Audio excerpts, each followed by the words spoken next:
How's everybody doing? Okay, let's make sure this is coming from the right audio source. All right.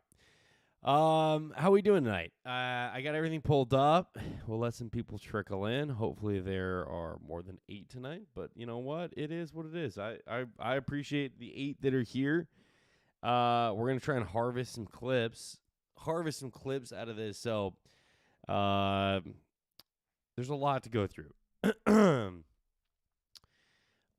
First and foremost, obviously, John Morant and this story. I'm glad we're in a day and age where police would do, welfare check just off of someone's social media posts. Like, glad Jaw's okay. The toll, though, clearly that this is all kind of taken on him, very apparent. Wishing him the best, and kind of we'll let more people trickle in here. I'm going to try and drag my feet a little bit before we get. Yeah, we'll just get it going. All right. First and foremost, the Lakers obviously hope. I mean, what a fucking no-brainer statement this is. Lakers hoping LeBron decides to continue his career. LeChoke, Lepak, Gordy, I'm glad you're here again. Lakers hoping LeBron James decides to continue his career in Los Angeles. Did LeBron no-show the exit interviews? So, I mean, good for him. He doesn't need to do those. He's fucking done how many of those at this point? Oh, my fuck. All right. But, brother, if you can come up with something funny to say, we will time you out.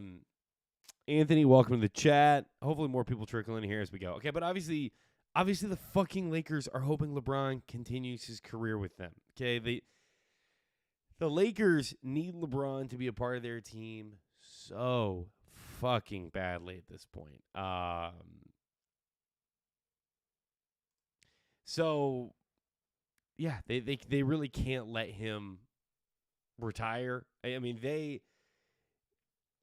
they are at the whim of LeBron James. If LeBron wants to play for them another year, that's LeBron's decision. If LeBron tells the Lakers to jump, the question is how fucking high. All right, that is the only thing you need to know in this. All right, like, I think Darvin Ham was a great coach. I think everything this year went well-ish once they made the right decisions. Once they unfucked the situation that, to be fair, LeBron put them in. I mean, I don't think the Lakers or Rob Pelinka was probably looking to trade for Russell Westbrook until LeBron tells him you need to trade for Russell Westbrook. So kind of hard to be like, oh, this is, not LeBron's fault.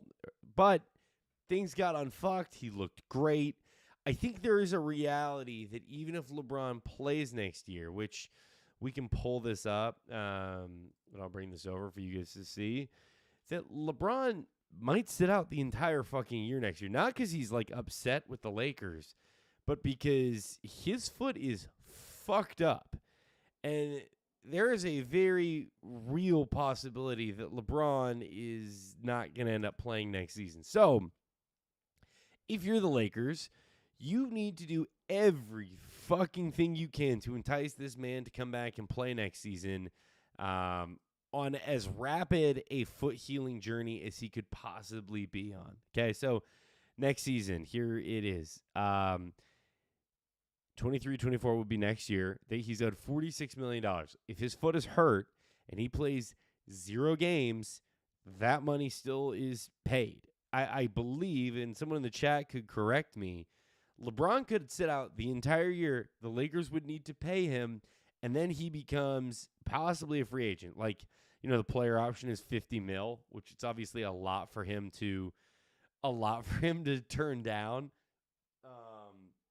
But he's LeBron. I mean, if you don't think LeBron could get, like, let's be honest, so 1 year, $50 million, LeBron for sure could sign a 2-year, $65 million deal like that. I mean, any team would jump to have him just for the jerseys sold. It would fucking make sense. And he's probably going to want to play with Bronny. So the reality here is $46.9 million next year. Say he sits out 3/4 of the year. He then becomes an unrestricted, or it's a player option.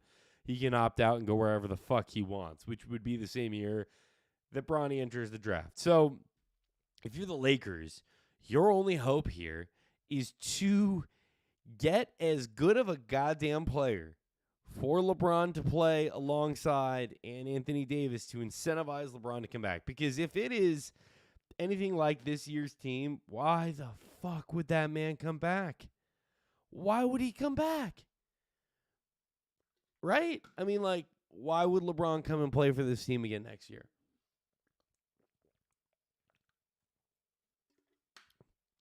You got someone in the chat said they wanted to see crumbs. Here, give me 1 second. Come here. Come here. Bubba, come here. Come here. He's sitting like right behind me, and my camera will unplug if I try and turn it. He's in here though, and if he comes near me, I'll grab him. All right, what else? Free my boy Ja. I mean, here's a question for the chat: who do you think plays more games next year, Ja Morant or LeBron? Like, assuming LeBron has foot surgery, I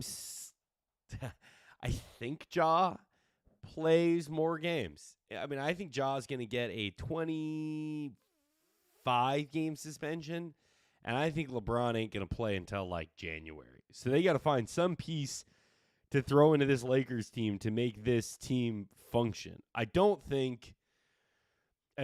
Fuck, here, I'll pull this up because this shit drove me fucking insane today. Y'all want to see the dumbest video I've seen so far? All right, here you go. I think this will get copies. This portion may get copy striked. But if this loads, here you go. LeBron to the Warriors is something people are talking. Warriors is something people are talking about. Now, I know what you're saying. Come on, Colin. Did you have a daiquiri before the show? Come on. You know that deep breath I told you to take? Take another one. Brother, I'm not even going to go on any further. Like, I know that the idea here for Cowherd is LeBron wants to chase more rings, and he could try to do it very quickly next year. I don't think he wants to go to Golden State, dude. I think he wanted to play with, we'll get to this. I think he wanted to play with Steph at some point, but I don't think he's going to go do it. I think the idea for him was like, oh, would Steph leave and go somewhere else? The answer is no. But, like, LeBron is not going to the Warriors. I will be honest, the trade that he presents at the end of the video is Poole, Kuminga, and Wiggins for LeBron. And I'll be honest, I don't think the Warriors necessarily would do that. You know, obviously this Lakers team relied on LeBron a lot more than that Warriors team would. I mean, the benefit of if LeBron went to the Warriors is that he can kind of chill and let Steph Curry do a lot of the cooking in that situation. But you're still going to get the same LeBron, fourth quarter in round 2, round 3 finals that you got in this series. Like, brother, he is old. Next year 39, and it's year 21. Like, no one in the history of the league has done what LeBron did this last year, 20 years into the league. I pulled it up we'll pull it up right now. And I'm going my fastest here, guys. I don't want you fucking watching as I, oh my God. I just, StatHead, who are you trying to keep out of your website? Like, this shit is not, okay.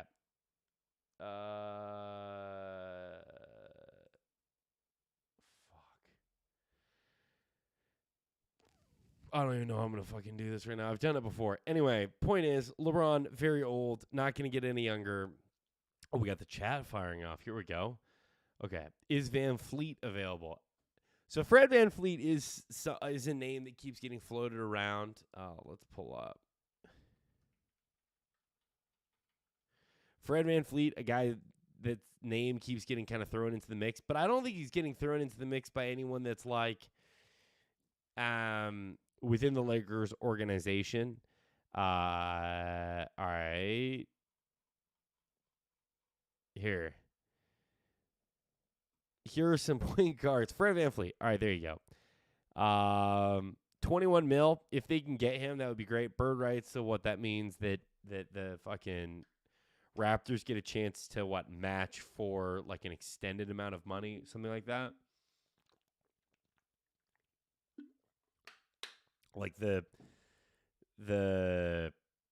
Raptors could match the contract, but it doesn't have to be the same front-loaded deal. It would be backloaded. I think that's how Austin Reeves' contract is going to work as well.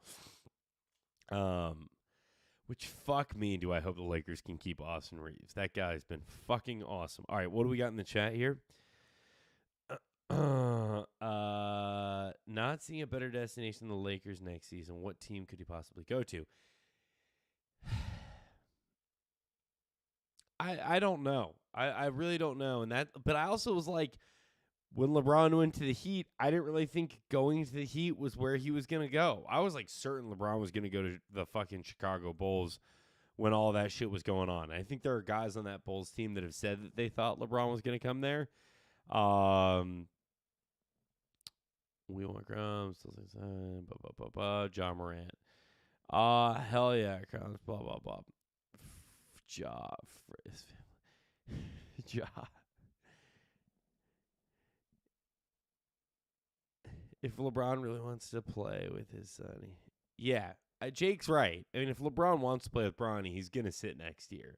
Or he's going to sit a large portion of next year. Because the fact of the matter with the NBA is, as you get older, your chances of getting hurt go way the fuck up. And LeBron got very close to getting hurt and almost had to miss the entire season, or the entire second half of the season with this foot injury, and came back.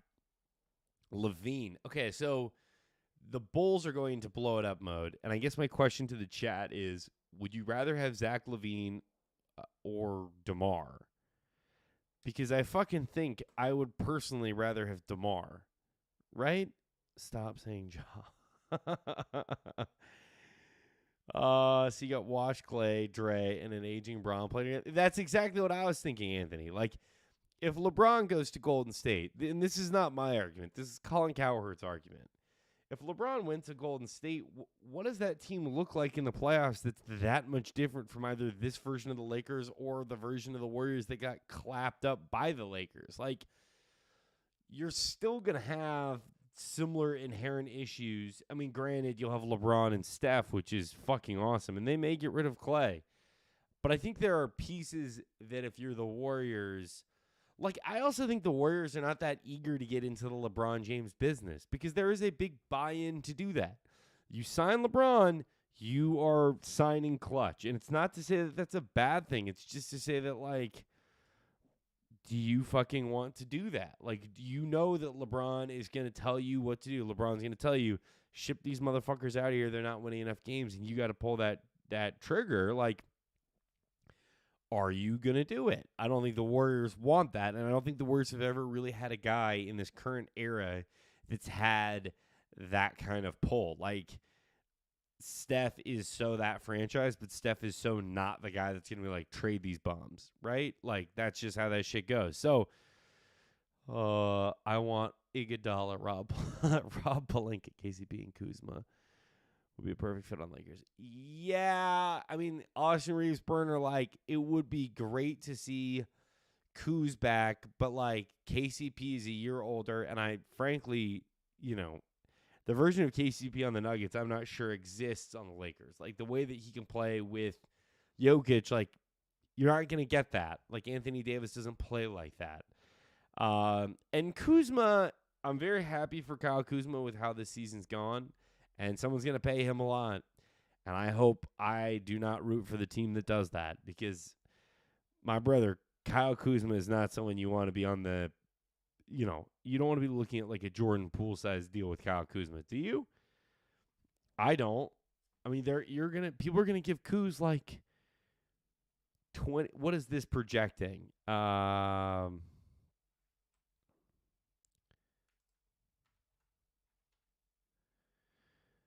13, that can't be right.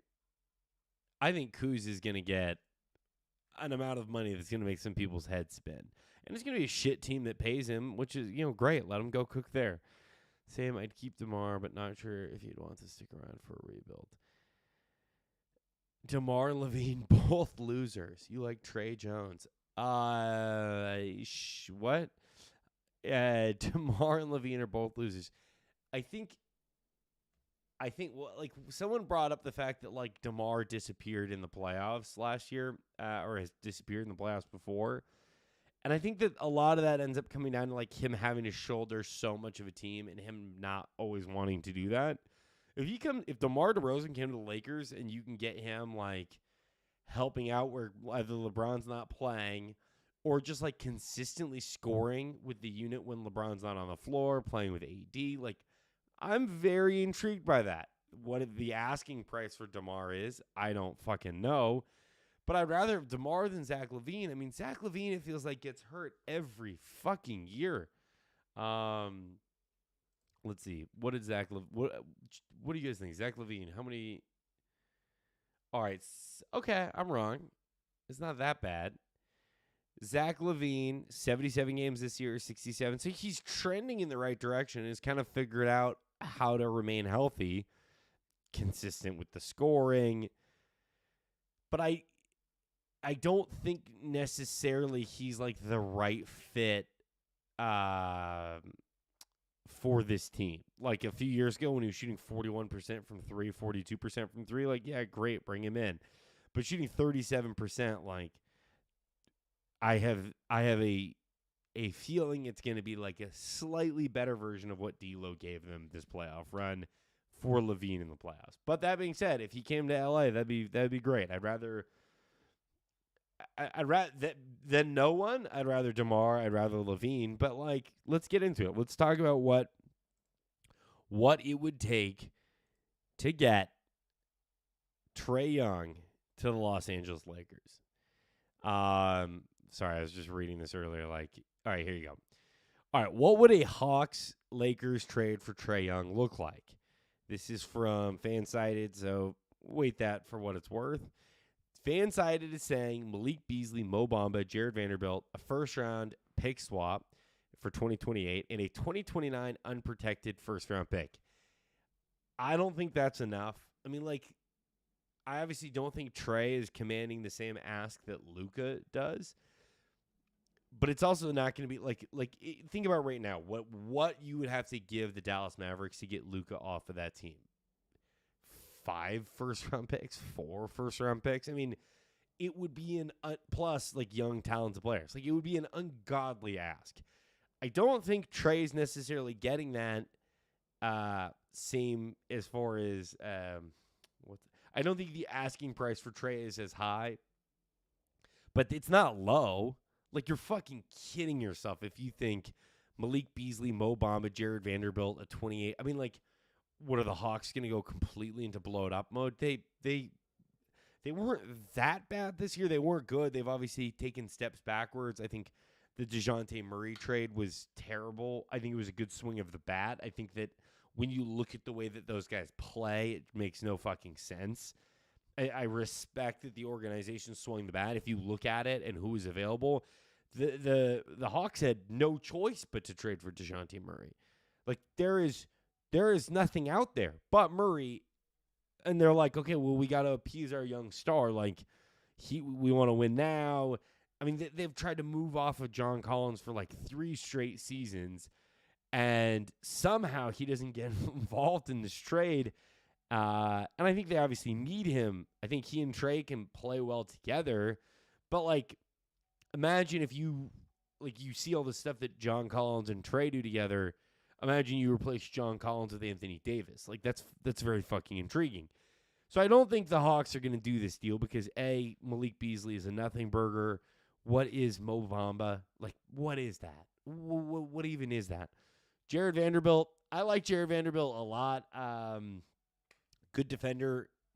Seemed like he was really out of his depth playing offense in the playoffs. Just seemed nervous, and I don't fault him. I mean, I played that way too, and I would want to barf on my shoes if I got into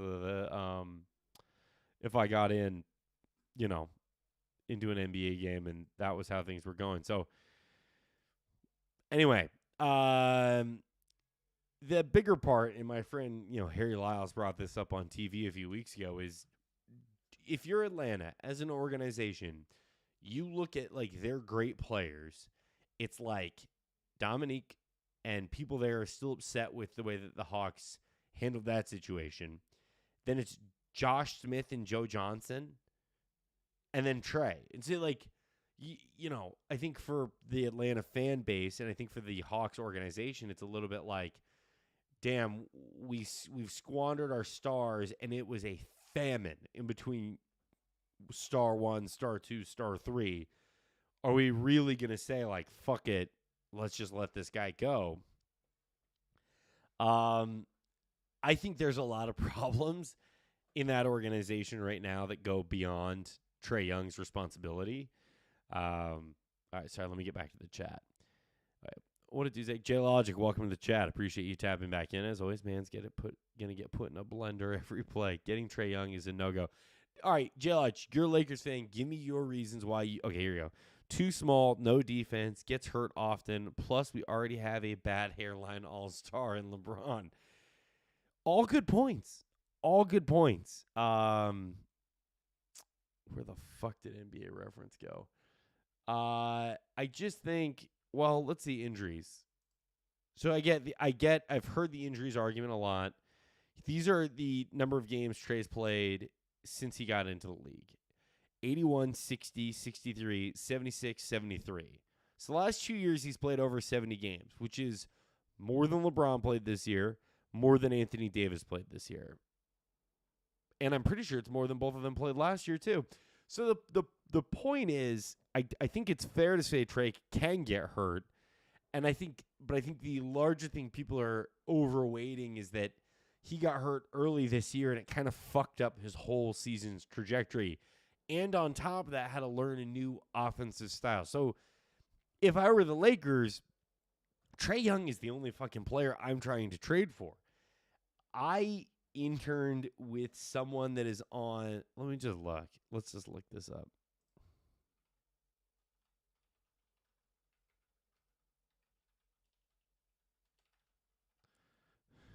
You guys see that? I was trying to fucking get a good meatballs recipe. All right, Tony Wrestler.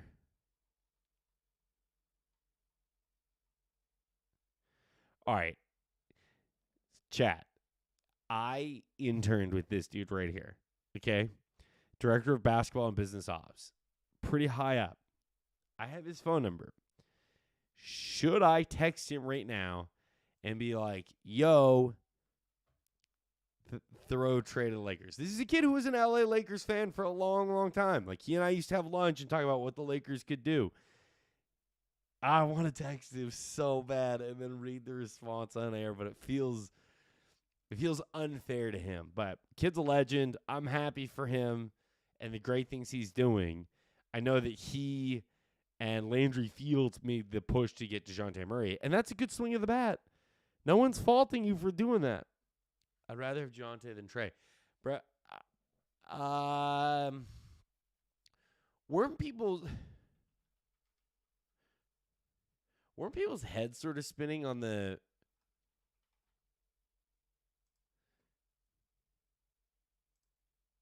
All right. This is what it costs to get DeJounte Murray, okay? Hawks got DeJounte Murray and Jock Landale, and the Spurs received Danilo Gallinari, a 23 first, a 2025 first, a 2026 pick swap, and a 2027 first-round pick. So they were able to get 3 first-round picks and a pick swap.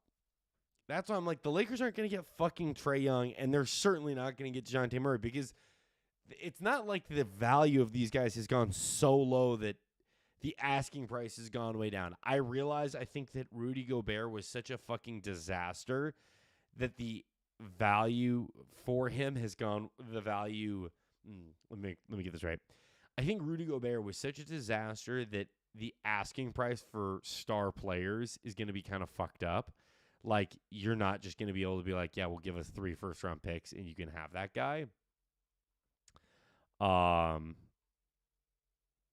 think Rudy Gobert fucked that up for everybody. Because even if you see, like,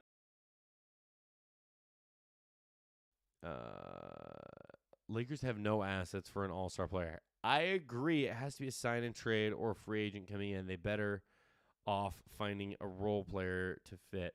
I just don't think a role player is going to give them enough to make this. The whole argument of this is like they need to find something that's going to entice LeBron to even play next year. Because, frankly, if I'm looking at this Lakers roster and I'm LeBron, and the goal next year is win a title if this team can win a title, or cut bait so I can play with my son, and I'm LeBron and I'm looking at this roster, I'm like, yeah, I think I'm going to get foot surgery and I think I'm going to sit this year out. And then you know what happens?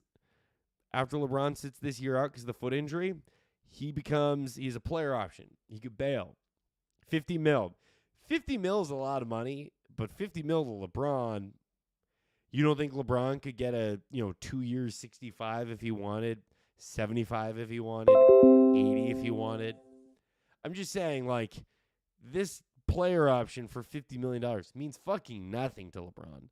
And he's probably going to leave and go wherever Bronny gets drafted. So, the Lakers have to fucking do something if they want to keep things going with LeBron. I don't see there being a world where they would trade LeBron until, maybe there's a way that he opts into the player option and then they trade him. But I don't really know why he'd do that either. This doesn't make any sense, right? Like, the goal of this whole stream basically is what the whole stream is what can the Lakers do to keep LeBron from leaving? And better yet, to keep LeBron interested in playing next season. Because as Jake said, like, LeBron's goal is to play with Bronny. And yes, this year was devastating for him to not win a title. And obviously the goal is to win a title. Like, LeBron's not going to tank a season if he thinks he has a chance to win a title. But the point is, if the Lakers just try and run it back with this roster with absolute fucking nothing burger D'Angelo Russell, why would LeBron not just be like, I want to let my foot heal so that I can try and play at least 1 year with Bronny? It's what he's going to do. We can clip this in 6 months when he's like, yeah, I think I'm going to just sit out the whole year. Foot's still a little messed up. All right, what do we have? So, no Kyrie smashes. No, we'll get to Kyrie. Because I think Kyrie is the third option in this whole thing. I think option one, in chat, you're going to fucking light me up for this. Option one should be Trae. Option two should be Dame. Okay? And people are going to be like, you're a fucking sicko. I am, but Trae is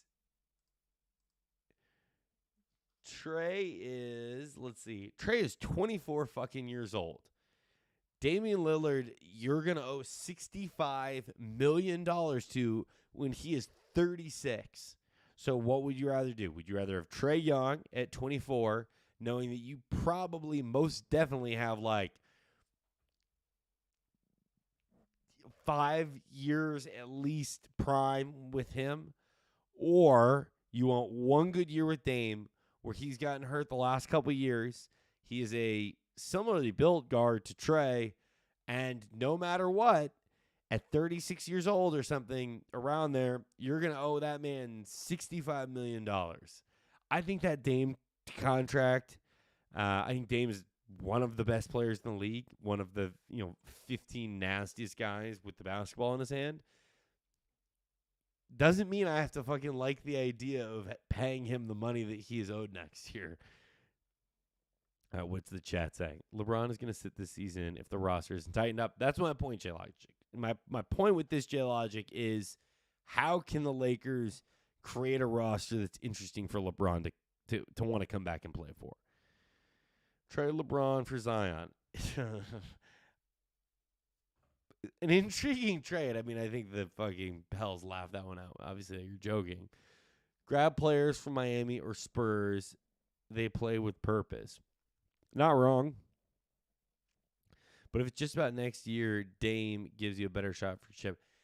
I think the other hard part is, I said, I don't think that the Hawks are that interested in trading Trae Young away because of the fact that, they got rid of Dominique, and that was a bummer for them. Then they got rid of then they had Joe Johnson and Josh Smith, and nothing really came out of that. Now they got Trae, and Trae's sick. I think it's going to be very hard for them to trade Trae away. The other side of this is Portland fucking hates the Lakers. Like, if you know anything about their history of there was a very good Portland team with a Bonzi Wells, Sheed, Crumbs, hey, Sheed, Bonzi Wells, Detlef Schrempf, Scottie Pippen, a sick team that I genuinely think probably could have won an NBA title. And then they ran into Shaq and Kobe. And that kind of was it for that Blazers team and that Blazers run. I think because of that, there are a lot of people in Portland that fucking hate the Lakers. I mean, I think Kobe... I want to say Kobe and the Lakers kind of cooked the Blazers the year where they had a healthy LaMarcus Aldridge and Brandon Roy. So I think if you're a Portland fan, if you're a Portland hardcore front office guy that's like, I love Portland, and you're 10 toes down Portland guy, you're not going to give the Lakers a fucking thing. It's the same thing with the Spurs. That asking price for DeJounte Murray that the Hawks got, right, with the 3 picks? Pop would have asked for 9 picks from the Lakers just because it's the Lakers, and Pop fucking hates the Lakers. So, while, yes, the Lakers get a lot of favorable things, that was when Ruben Patterson was called the Kobe stopper for reasons still not known to me. Exactly. So, there's obviously a heavier asking price from certain teams to get these trades done. Let's just very quickly do this. We're going to ask...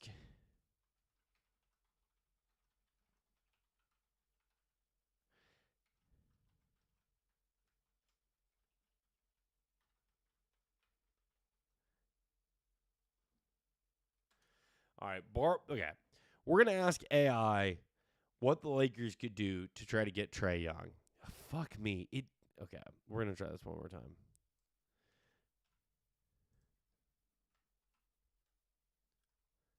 Hold on.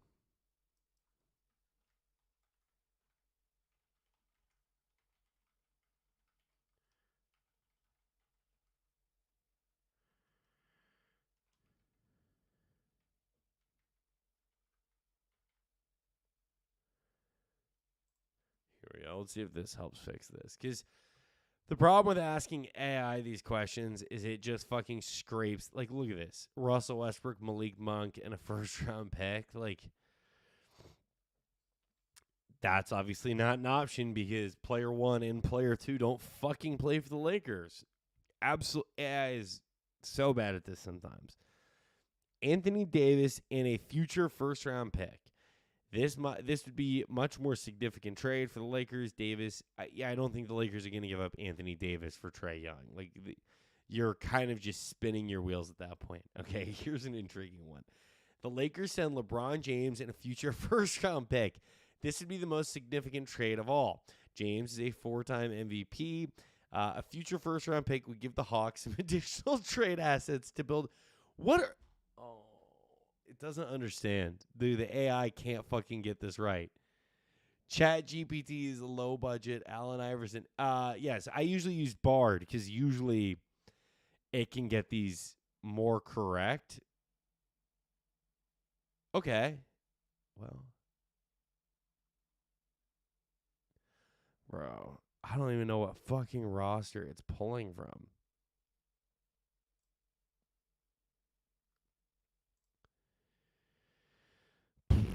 Just so bad at these. There is no world. Even if the Lakers still had fucking Russell Westbrook, there is no world where the Lakers are sending Russell Westbrook, Anthony Davis, a 23 first-round pick, and a 25 first-round pick to get fucking Trae Young. How is it this fucking bad? Bard is supposed to be the good one. Oh, my. Thumbs down. Bad responses. Old ass info. All right, let's try this one more time.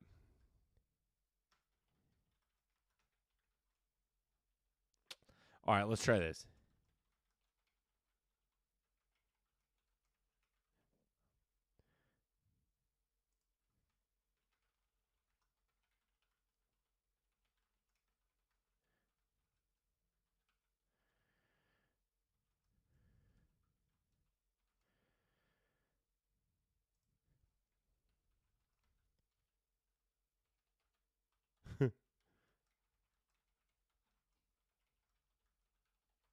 All right. Using the Lakers' current NBA.com roster, if the Lakers wanted to trade for Damian Lillard, what would need to happen?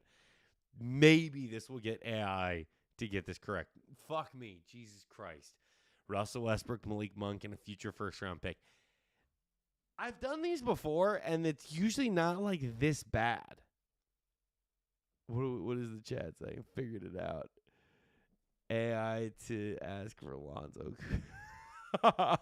Yeah, AI's about to tell me that the Lakers should trade Lonzo, Kuz, and Ingram. Christ. Okay. Anthony Davis and a future first round pick. It's the same shit.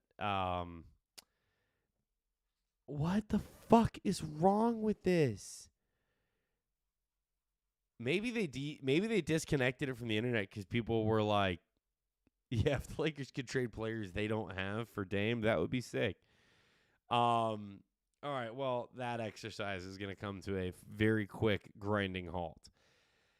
Okay, jumping ahead, I thought this was interesting. Michael Winger leaving the Clippers. LA Clippers general manager Michael Winger has agreed to become president of Monumental Basketball, which delivers him full leadership of the Washington Wizards, the WNBA Mystics, and the G League Go-Go. Is that the fucking Washington Wizards G League team? The Go-Go?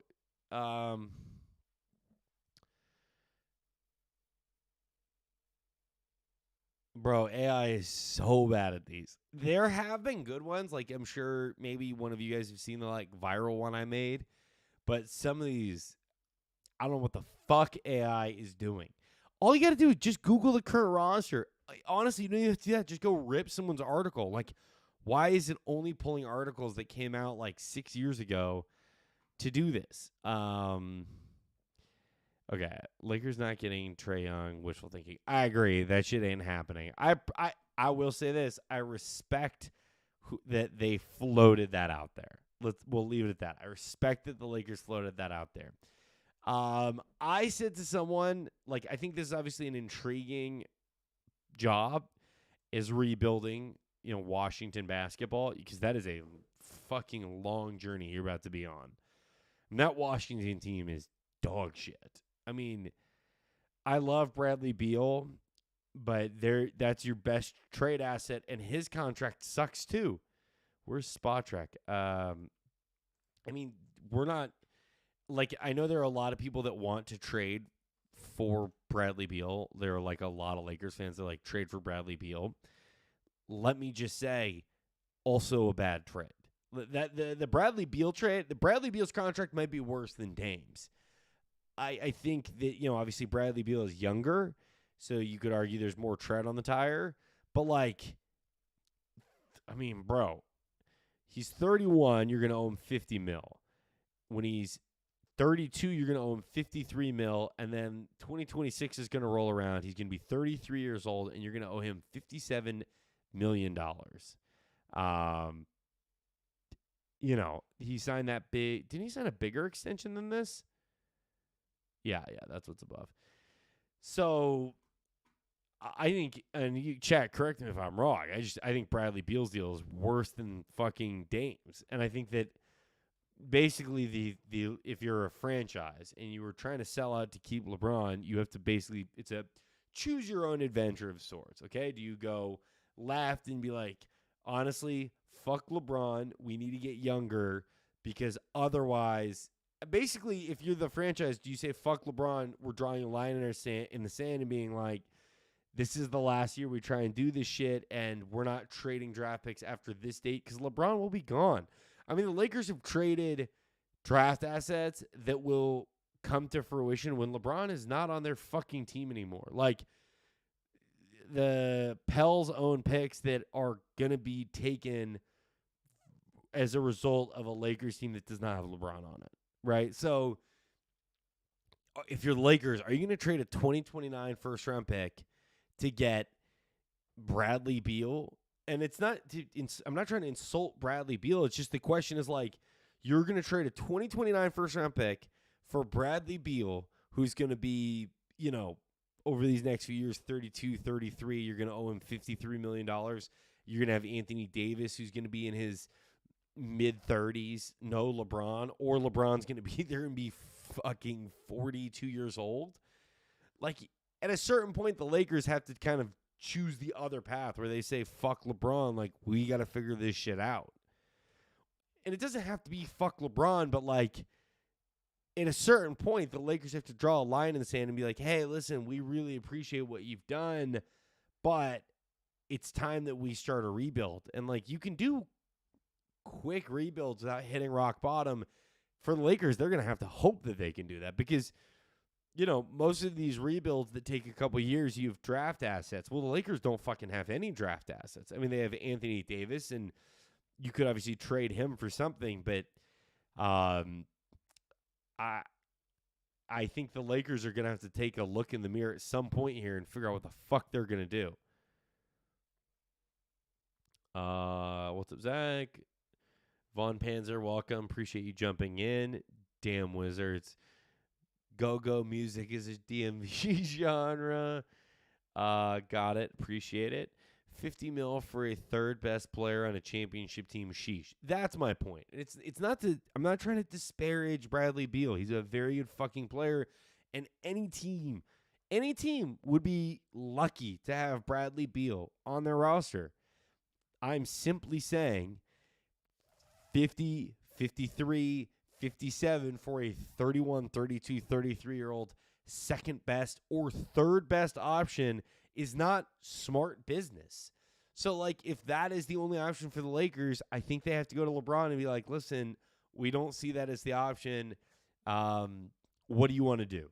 And you kind of leave it in his court. And I think if LeBron wants to leave and they're like, okay, well, we could trade you to Cleveland and, maybe they give something. Fuck. All right, what else do we have? Bradley Beal stays on the IL. I mean, Bradley Beal's been hurt a lot too. I mean, what's his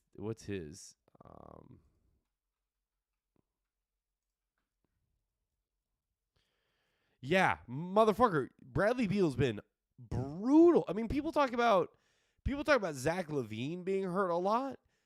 Bradley Beal has not played over 60 games since 2017. Okay? Or sorry, since 2018. Let me do that again because I'm going to for sure clip this section. Bradley Beal hasn't played over 60 games since 2018, 2019. Okay? It was 57 in the bubble year. Then it was, which may as well have actually been 80 games, 82 games. I mean, he probably got close in the bubble year. 57, I guess, is close in the bubble year, no? Then he had 60, 40, 50. I mean, it's trending in the wrong direction. And his scoring obviously has gone fucking down. I mean, 3 years ago he was scoring 31 a night, and now he's at 23. His three-point shooting it was up this year. But that Wizards team is so fucking bad. But my point is, like, you're going to trade the last bit of your future and basically be like, well, either we're winning a title in 24 25 or we're going to be fucking this is the Lakers. Your choices are this is what happens. We trade for Bradley Beal and we win a title in the 24 season or the 25 season, and then we are fucking awful for like 5 years. I mean, the Lakers tried to do shit to try and stay competitive for Kobe at the tail end, and by the end of it, I mean, it was like scorched earth. They were so bad, and at least they had their picks. At a certain point, they had the common sense to be like, well, we can't get rid of these picks. And you know what happened? Those picks ended up being what they fucking flipped into Anthony Davis. So I don't really know why they keep getting rid of picks. Like, let them compile. I mean, I think the end of the day, maybe not next year, but there's a world where they trade Anthony Davis and try and get as many picks as they can out of that. But I think they got to, figure out what the fuck they're going to do with the LeBron situation and what route they want to take, because Bradley Beal ain't the answer. I love Dame, and if Dame went, that would be great. But, like, the Blazers are going to ask for 3 first-round picks for Dame, and you hope that he's healthy and LeBron's healthy when the playoffs come around. But is that enough? I don't really know. I mean, I think a lot. I did another video basically talking about how super teams are kind of dead. Like look at the Nuggets. That's a fucking deep roster. Like, yeah, Jamal Murray is great, but you're not going to look me in the eyes and be like, well, it's a super team. No, like, Michael Porter Jr. is not a fucking superstar. Aaron Gordon's great. He's not a fucking superstar. Like, they're very good players, but it's not Dwayne Wade, Bosh, LeBron. It's not Ray Allen, Paul Pierce, KG. It's not, even when they tried to do Kobe, Dwight, Steve Nash, like, Kobe and Dwight, but Kobe was pretty cooked at that point. All right, where are we going? Okay, what about the idea of trading AD to get Christian Wood and Kyrie and then Miles Turner in free agency? I'm pretty sure I like the idea. I think Christian Wood sucks, but I'm pretty sure Miles Turner just signed an extension. I believe that was something that I think they gave him like another year. They extended him 2 years. Miles Turner signed a 2-year, $40 million contract with the Pacers. So he's stuck there for at least, another 2 seasons. So enjoy that. Which sucks. I think this idea of trading Anthony Davis to the Mavs is, I've seen it because like Colin Cowherd said it. I don't think there's a world where the Lakers are going to send Anthony Davis to the Mavs and just hand that to Luka. I think the Lakers have to look at Luka in Dallas and be like, we would rather starve Luka out of Dallas by not giving him Anthony Davis because, Luka's contract is, extensive, similar to Trae's. Like, Luka ain't getting out of that deal in free agency anytime soon. But, like, if you're the Lakers, all right, he goes another year and then it's 2 years, then a player option. Okay, that's a long time. But if Luka's fucking pissed after next year, he's going to ask to be traded. And if you're the Lakers, let's fucking hope you have the fucking assets to try and make that trade. I think it would be foolish to give the Mavs Anthony Davis and try and, like, you're just doing them a favor at that point. And I think if you're the Lakers or the fucking Clippers or the Knicks or the Nets, your objective should be to poison the well as much as you can in Dallas so that fucking Luka has to be traded and he's like, I want to go to a bigger market. I'm a huge star. Send me to, not that Dallas isn't a big market, but send me to LA, New York, Miami. Like, that's what if you're one of those organizations, that's what you should be fucking doing. Also, like, the Mavs don't have any fucking picks. I mean, they do have picks, but they fucking traded some of them to try and get Kyrie, and that didn't go well. Kyrie, Reeves, Braun. Okay, yeah. I see what you're saying with Christian Wood. I think Christian Wood sucks. Trae versus Bradley Beal depends on the trade, to be honest. Okay, that's fair. I guess okay, let me pose this question back to Anthony. If the trade were equal, who would you rather have? Say that it was like 2 firsts and basically all of the Lakers' depth. Who would you rather have? Bradley Beal or Trae Young?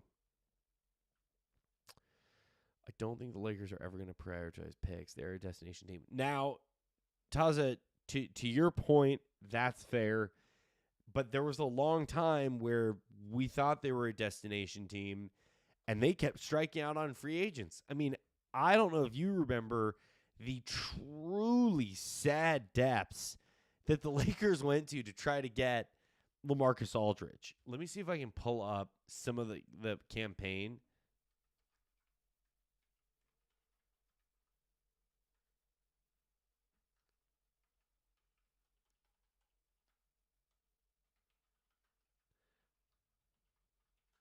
I think Adam Levine did it.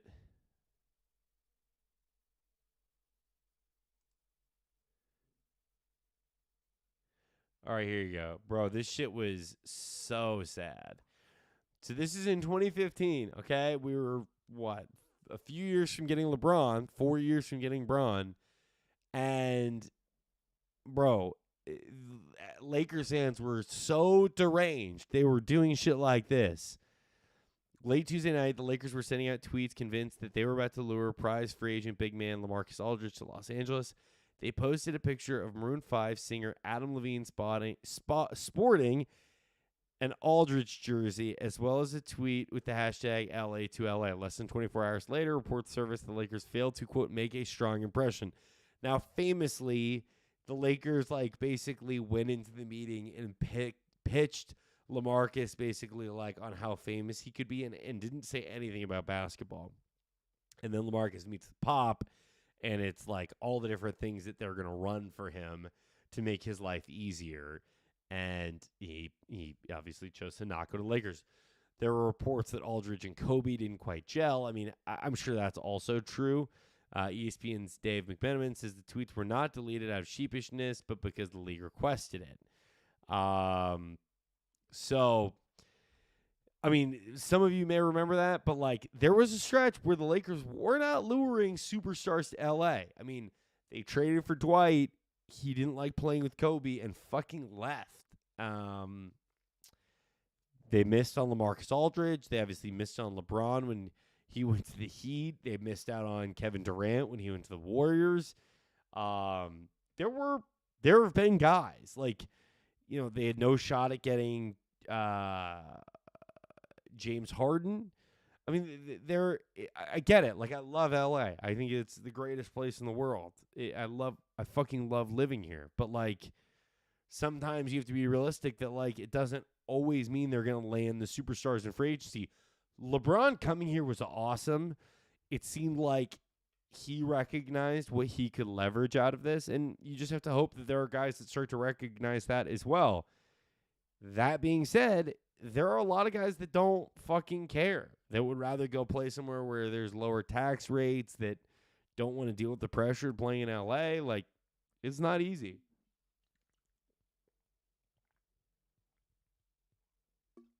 It's just to say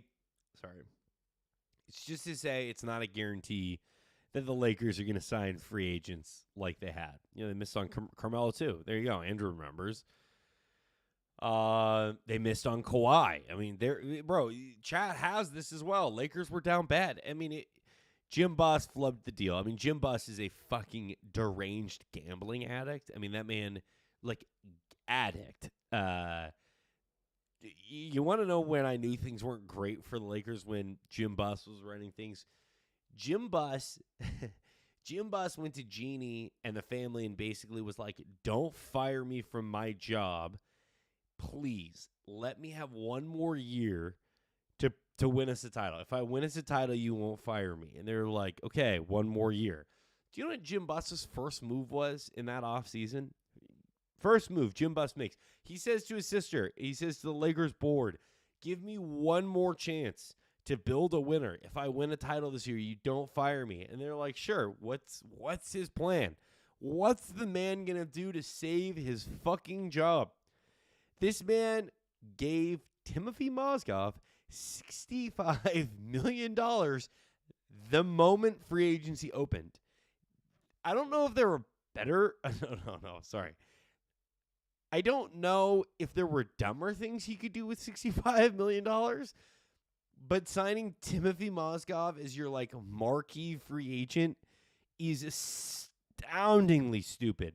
But it's not stupid. It's just that Jim Buss is a fucking gambling addict, and so he was like, I got to bet the house, and basically was like, we've all been there. You start losing money in Vegas, and you're like, okay, I got $20 left. Let me just put it on. Let's put it all on 6. spins the wheel, comes up not 6, and you're fucking out of money. That's how Jim Buss went out. Let's see. Chat says Lakers were down bad. The Lakers went out sad trying to get Kawhi. TJ has a point. How he averaged 18 and 10 last year with Houston. Yeah, but I think that certain situations work for him to average 18 and 10, and I think other situations don't. I mean, okay, he averaged 18 and 10 with fucking Houston. That Houston team was brutal. I'm not saying, Taylor,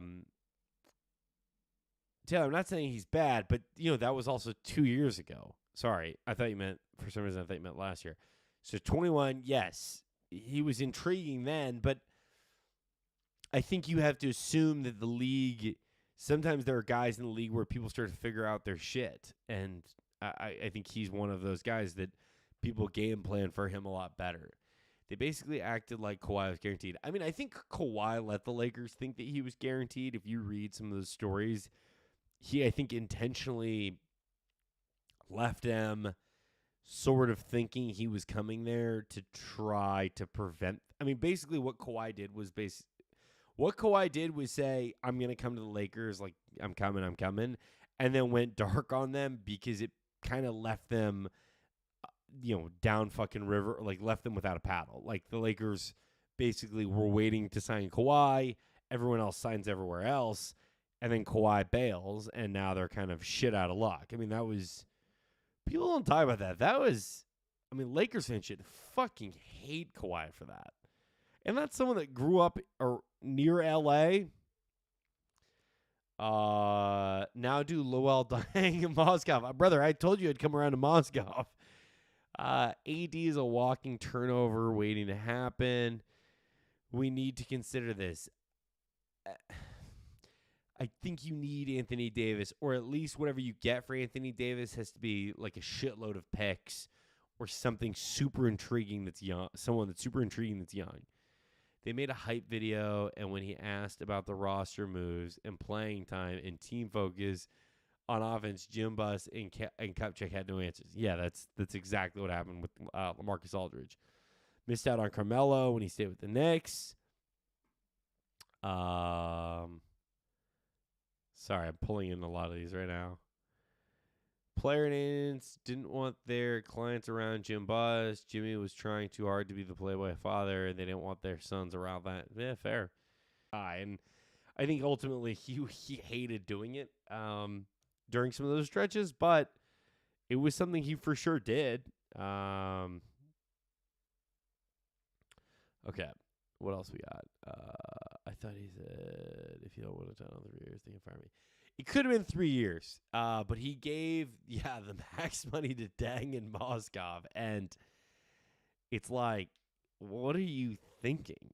Luckily, we traded Moscow to the Nets because the Russian owner at the time was a fan of his. Dang was told to stay at home. Sorry, young guys, give you minutes. Yeah, I mean, they stopped paying Luol Deng like 2 years ago. I'm pretty sure Luol Deng was still getting checks from the Lakers the year they won a title in the bubble. Don't forget, the Lakers had Chris Paul until Stern vetoed it. I mean, that one hurts, Andrew, like, for sure. I think to your point, like, there have been a lot of near things. I think the Lakers are always involved in trying to get really good players, and that's kind of the fun thing about being a fucking Lakers fan. I also think David Stern took, what would have been probably a surefire 6th ring for Kobe. The interesting thing, though, was, correct me if I'm wrong, that Chris Paul trade was supposed to be they would keep Bynum, and it would be Bynum, Chris Paul, and Kobe. And, like, Andrew Bynum was so bad, basically, like, and think about, like, Andrew Bynum and how he went out of the league. Like, that dude basically just was like, I got enough money, fuck basketball, and trying, and just, like, left. Like, I'm pretty sure, didn't he just walk out of the Cavs gym and just, like, never come back? Andrew, yeah, he made all that money after the wall. J-Logic.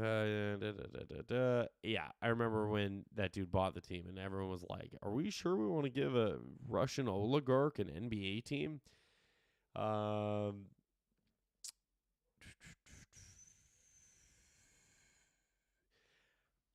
don't Okay, let's go with this first. Taza says if the Bucks management blows up that team, I could see the Lakers going after Drew Holiday. I could see the Lakers trying to figure out some way to get Drew. I think that the Bucks aren't going to blow it up though. I mean, they were the best. They had the best record in the entire NBA. Like, don't you think it would be like it's hard to believe that they would blow it up? I think there are changes they'll need to make. They also didn't have Giannis for a large portion of that playoff run. So, like, I feel like it's really hard to look at that Bucks team and be like, fuck, you got to blow it up. Like, that team was a disaster. Like, it sucks they lost in the first round, but they were missing Giannis. Like, I really will chalk a lot of it up to that. I also think Drew is going to retire. I mean, that dude's been in the league a fucking long time. I mean, you want to talk about having a nice second career renaissance? He's been awesome. Bynum hurts of the Philly fans. I think the plan was they would trade Bynum for Howard after that CP3 trade. You're probably right. That's right. You're for sure right. All right. Boogie Cousins has more rings than CP3, Harden, and Russ combined.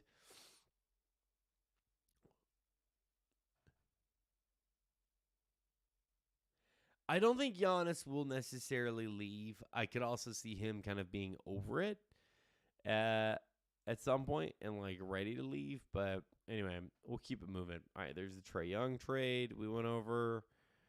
Come on, load. We're skipping that one. I thought this was fucking rich. Malik Beasley on the Lakers season next year. Malik Beasley on the Lakers season Malik Beasley on the Lakers ceiling next season. I don't think a team can beat us in a 7-game series if we have this experience in a training camp together. And it's a little bit like, who's going to tell him? Like, brother, you are not coming back next year. Like, they're going to trade your ass. What else is on here? Lakers dudes don't make I mean, that's true. Like, this Lakers team probably doesn't make the Western Conference Finals without this group. That being said, excellent in the playoffs. No show. No showed about 3/4 of it, and no showed about 2/3 of it. I mean, D'Angelo Russell really got a lot of goodwill from one game against the Memphis Grizzlies when they had largely rolled over. Okay, what else we got? Remember the Lakers documentary that Bynum's legs and frame weren't built to sustain playing hoops? The medical staff told Jim Buss, and he still dumped money into him and drove Phil Jackson. Bro, where is that Lakers doc? What's that one called? J-Logic. That Phil Jackson Knicks comedy was, or Phil Jackson Knicks stint was comedy too. Genie was trying to keep the CP3 deal on the hush, but Jimmy Buss blew it at the governor's meeting, and that's when other teams filed complaints against us, and we lost CP3. Bro, I've never heard those stories. That's fucking crazy. 2018 Rockets is the best team to never win a championship. They had the championship. Yeah, they did. I remember it's on Hulu, Zach, the documentary. Okay, got it. I'll check that out. Oh, it's the one that Jeannie worked on. Shout out to Jeannie for just putting her brother so far into the garbage disposal. Rui showed the fuck up. To Taylor Swift's point, bro, Rui was fucking awesome. And I think a lot of Lakers fans are kind of excited to see what he can do next year.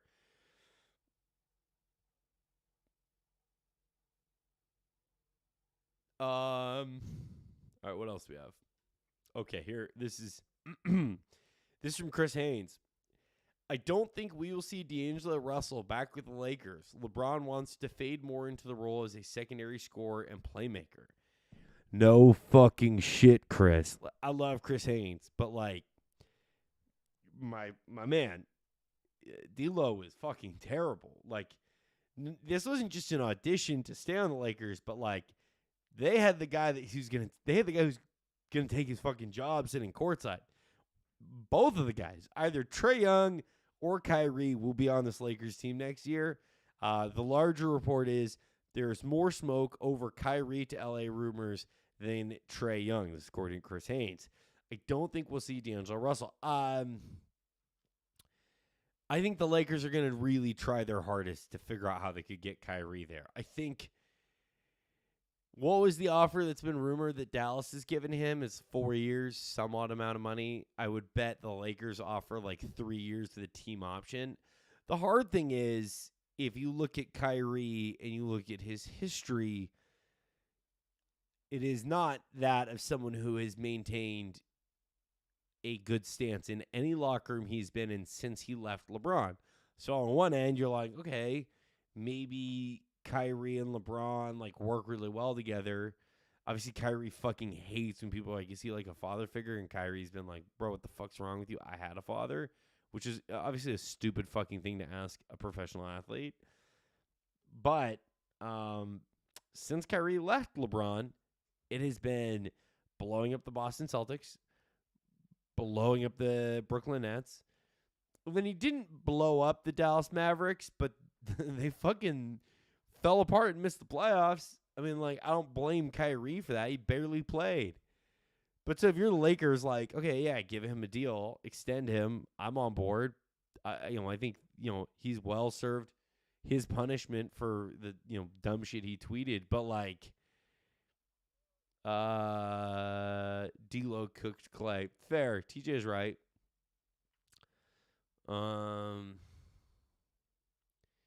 Kyrie and Bron have had 40 together in Game 4 against the Nuggets. Yeah. I mean, here's what you know with Kyrie. Things could go south, but Kyrie's also probably going to get you like 40, 45 on certain nights in the playoffs.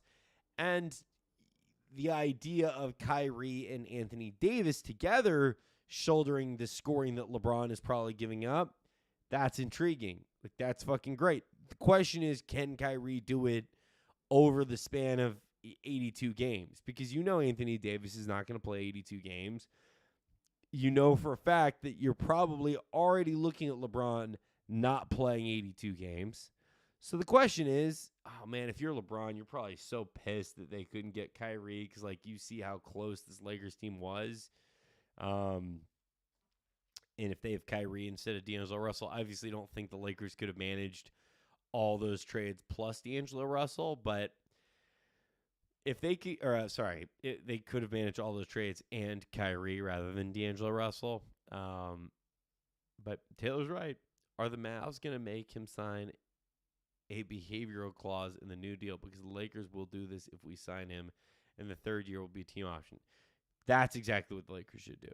I mean, I'm sure the Mavs will do something similar. Mark Cuban's a really savvy business owner, which is why I was surprised he let them do that trade for Kyrie. I think there's a few things to look at here.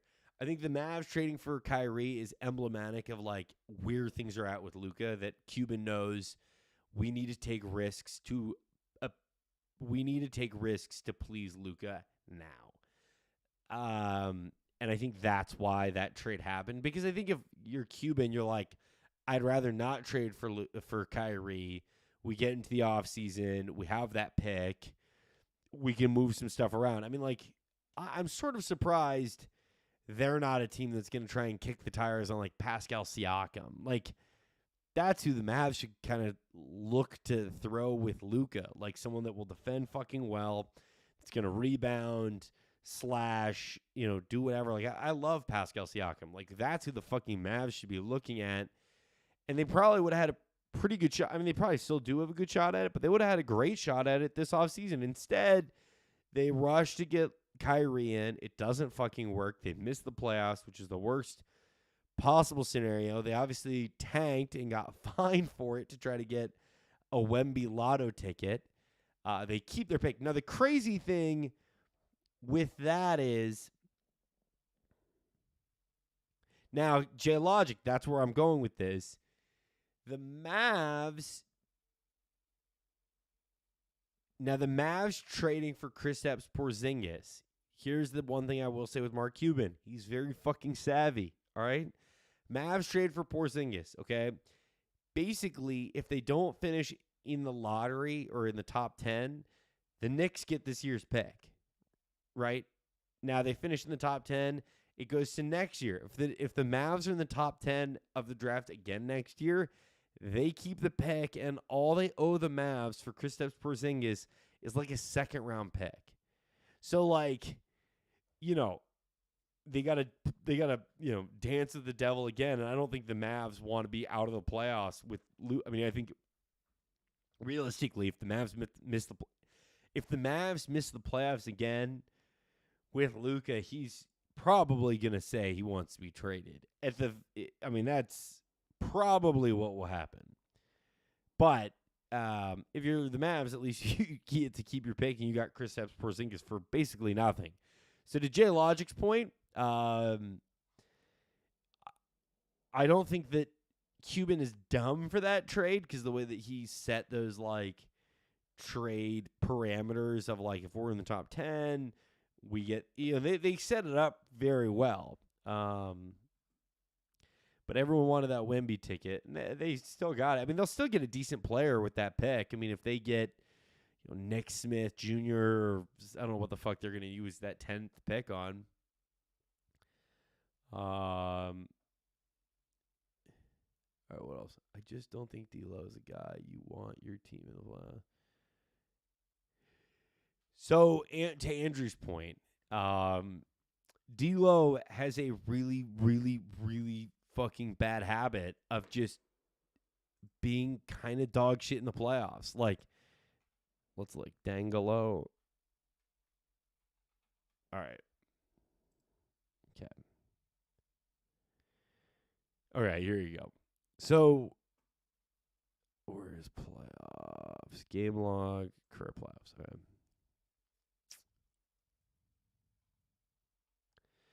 All right, so not a ton of playoff experience until, he got to the Lakers, right? You had this stretch with Brooklyn where he was 26-16, 26, 21, 8. Not great. Then, the next year in the playoffs, even fucking worse. I mean, Memphis defended him so fucking well every time they've bet him. 10, 11, 22, 10, 12, 7. So to Andrew's point, D'Lo in the playoffs is not that fucking dude. Like, you betting on him was fucking dumb, frankly. And then obviously this was the run for the Lakers. 19-5, 17-17, 11, 31, which was sick. That closeout game was awesome. How many of you thought after you did the 31 that he was going to be fucking great the next game? Not necessarily wrong with 19, 10, 21, 4. 4 fucking points on 31 minutes. 15-19, they get through Golden State. Barely. I mean, D'Lo was kind of harrowing in that series. And then you get to Denver, and he gets fucking eaten alive. I mean, I think going into the Golden State series, most Lakers fans were probably like, we have to re-sign D'Lo. Like, keep him. He was awesome. So fun that he's returned home. Like, the chosen son has returned home. Like, this is great. And then the Golden State series happens, and you're kind of like, okay, like, we got through that. That's fine. Like, he was good enough, but, he was getting kind of cooked by Steph. And then you get to that fucking Denver series. 8, 10, 3, 4. Like, dog, that is fucking awful. So, I mean, I think the writing was on the wall the second he had the 8-point game and the 10-point game. I think you were like, yep, he ain't coming back. What about trading for DeMar? He's from LA. He offers shot creating. Carl, welcome. I appreciate you tapping in here. So we chatted a little bit about DeMar, but I'd love to circle back to it. So I think in the hierarchy of things that the Lakers should look at this offseason, it's Trae Young, Dame, Kyrie, and that's sort of like your A tier. If you can get one of those done, that's great. And then in your B tier, you have, they're going to look at Bradley Beal. I went into extensive reason as to why the fuck they should not trade for Bradley Beal. And then you've got DeMar DeRozan, Zach LaVine, people are going to kick the tires because it sounds like it sounds like the Bulls are going to absolute scrap metal mode. Obviously, Lonzo, love the guy to death. Don't think he's probably going to be playing in the league too much longer based on the reports we've read about his knees. Super fucking sad, but that's just sort of the reality.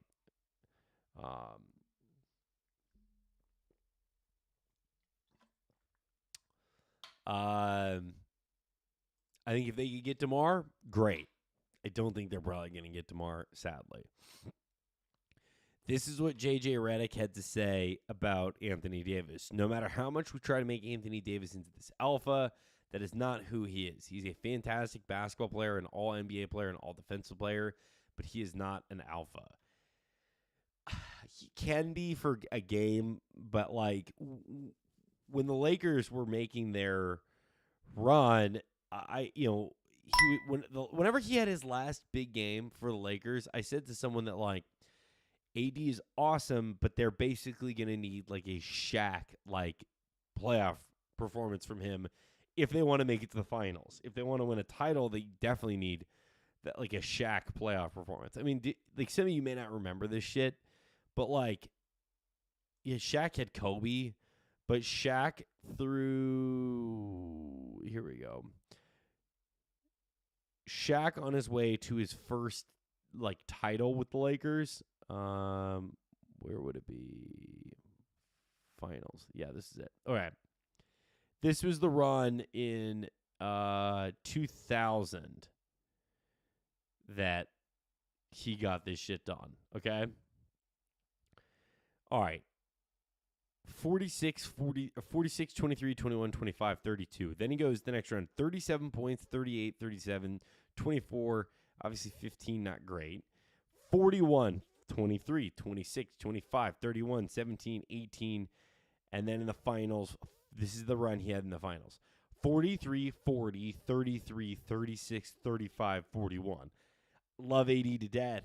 He ain't fucking doing that. And so that's why like the Lakers need to go get another star because I think the Lakers have fully maxed out or seen AD maxed out. Like they've seen the very best they're going to get from him. And he can be, AD can be phenomenal, but you know where the ceiling is. And now you know, like, okay, we need one more option. LeBron's gotten older. You definitely fucking need another option. Just someone that's going to give you buckets down the stretch because, like, that's what was missing in those Nuggets games was, like, Bron can't get a bucket. AD's having a bad night. You're getting buckets from Austin Reeves, who's awesome. But, like, okay, D'Lo, nothing burger. Schroeder, I mean, he's old at this point. He's not old, but, like, what do you think you're going to get from Dennis Schroeder at this point? If Vanderbilt looks sort of scared in some of these moments, Malik Beasley's not coming into the game. He's so cold this series. Like that ain't going to happen. Troy Brown, no. And then you had Rui, which was great. But you need another option. You need another guard. Really what the Lakers need is someone that can fucking jack threes. Exactly. Davis is not that guy. JJ knows. J-Logic says Lonzo's done. He can't play next season. The Bulls are going to work out on a buyout for him and claim the insurance on his salary if he doesn't sign to a new team, which I doubt he does. I can't believe it went this way for Lonzo. Like, I just can't believe that we're already at the end with him. Like, I feel so bad for Lonzo because of the, like, work he put in to make himself a like truly good guard in the league. His defense got better, his 3-point shooting got better, the passing was always sick, the handle was good, but he really worked, and it's too bad. I think Golden State might go get DeMar. Honestly, I mean Golden State has stuff to offer. I mean if you're the Bulls and they offer you like what Poole. Bro, I'll be honest. I think, Jordan, we've gone over this. I've done this, I think, every stream I've done. I think Jordan Poole's contract might be the worst contract in the entire NBA right now. And if he went to Chicago and it was like a rebuild and they're paying him, 120 or whatever, like he's gonna cook. That'll be perfect for him. Like Jack Shaw, doesn't matter. He's went to Michigan. Like he'd fit really well there.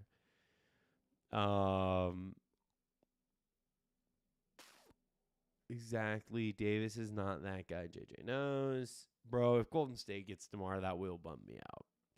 Because an LA guy, like, come on, man, don't go to fucking Golden State. I mean, the Lakers should have gotten DeMar in the first place. They should have never gone after Russ. But that's another story. Lonzo's done. If you can't play it, blah, blah, blah, blah. Thanks for the response, Zach. Who do you want to make it back on the roster next season besides AD and LeBron? All right. Back next year for the Lakers, I would like to see Austin Reeves, Vando, Rui for sure.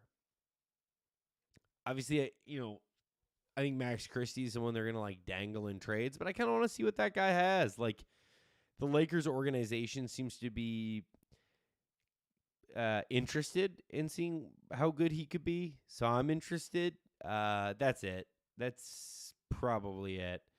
Even Vanderbilt, I'm a little bit take it or leave it. Like his defense at the end of the year and early in the playoffs was fucking awesome. And then teams realized, like, do y'all remember, like, Thabo Cephalosha? Like, how early on with the Thunder, he was sort of the, like, one guy teams could basically be like, go ahead, shoot. Like, shoot the ball. We know you'd rather let James Harden or Russ or KD shoot or even Serge Ibaka.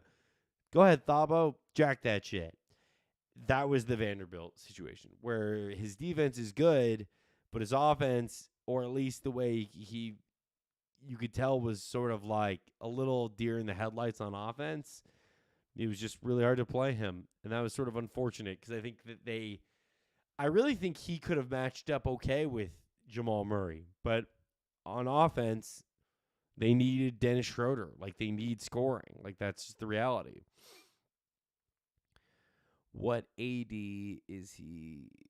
What AD is he's a great defensive player, but he's not an offensive engine at all. He can't play make. He doesn't have a real good post offense, and his jumper is bad now. His offense is really dependent.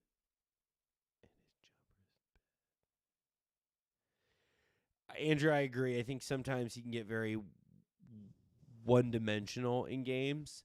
And I also think, yeah, to your point, he's not always a great facilitator. I mean, like, you saw the shit that Jokic was doing, and sometimes you kind of like bang your head against the wall. I don't think LeBron's obviously like lost his step because he's gotten old, but the thing that surprised me in this playoffs and kind of this season in general was like, bro, LeBron's not making the passes like we knew LeBron to make. Like LeBron, his passing was fucking awesome for so long, and then this playoffs, I swear to God, there were some passes he threw where you're just like, bro, what are you fucking doing? Why are you trying to throw it in there? Like, and I get it, defenses are really hard to beat, so sometimes you have to make those passes, but I don't know. It felt like there were basically it felt like LeBron was making throws or plays into traffic where, like, if you were if it was the NFL, you'd be like, oh, he's a very good young quarterback. The problem is he throws into traffic. The problem is he gets eager and throws into double coverage. It felt like LeBron was doing that shit in this playoffs. And I'm not going to blame him for like them not making it to the finals. I just think as a playmaker, it would be great if the Lakers could bring someone else in that could also pass alongside LeBron, because Austin Reeves can pass well. AD can't pass. Like, AD is not a good passer. He can facilitate a little bit, but I mean, it's like watching Jokic. It was like, this dude's not even playing the same version of basketball. Like, watching Jokic and the way he played versus AD, it felt like different decades. Like, and AD was that guy for a long time where you're like, oh, the old basketball's dead. Like, watch Anthony Davis barbecue these motherfuckers. Bro, you would watch Jokic during these games, and, like, he's in the paint, and people will throw the ball at his hand as hard as they fucking can, and the ball just goes, and then it doesn't stick. It, like, hits his hand, and he just reroutes it. there are passes Jokic makes that I don't understand the physics. It's like he's not catching it. He can't catch it. It's like he volleyball passes it to other guys on the court, and it is breathtaking. Tristan Thompson had a stronger finish against the Nuggets than AD, and he doesn't even play. I think, Taylor, you're for sure right. I think the heartbreaking thing for me was that, like, I really would have liked to see what Mo Bamba could do in this series. I know that's kind of been the, like, Lakers meme is like, what about Mo Bamba? Like, when Mo Bamba gets out there, things are going to change. And, like, I don't think Mo Bamba is going to, like, stop Jokic. I don't think Mo Bamba is going to, fix the Lakers' problems where this isn't I don't think Mo Bamba is moving the needle where the Lakers are making the finals. I will say if Mo Bamba plays, I don't know if the Lakers necessarily get swept. I just think there is an intriguing look that his youth and his shot blocking bring to the table. Is he good? No. But, like, people also probably would have said, like, Rui Hachimura isn't good either, and Rui fucking cooked in this series. So I was a little bit bummed that we didn't get any Mo Bamba sightings. Nobody compares to Prime Shaq. Yeah, truly. Maurice is right. Lonzo still can't run without pain, which is crazy. They should start the blow up, which is sad, but that's the game.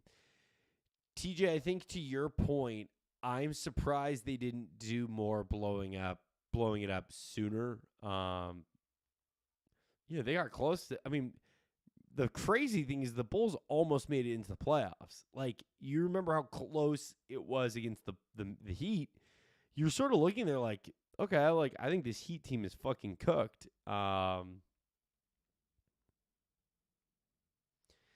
If he could be solid like Gasol, nobody would care.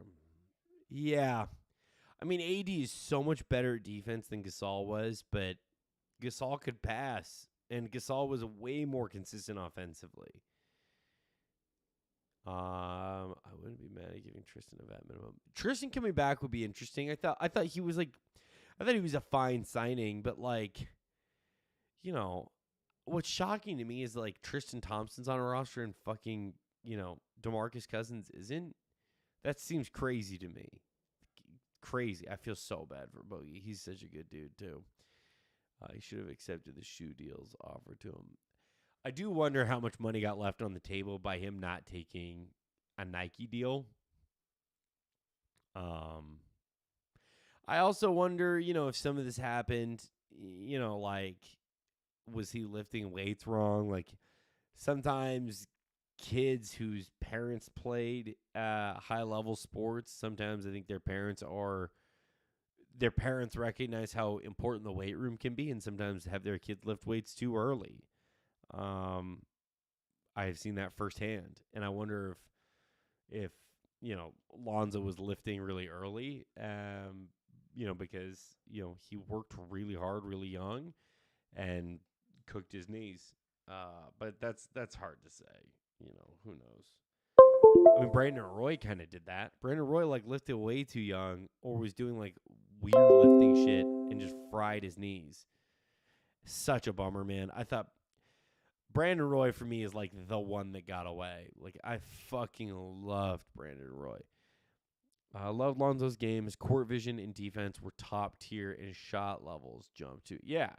Nah, Ben Simmons still has the worst contract. True, that Ben Simmons contract is a special level of terrible. But Poole can be a close second. Try to keep Lonnie.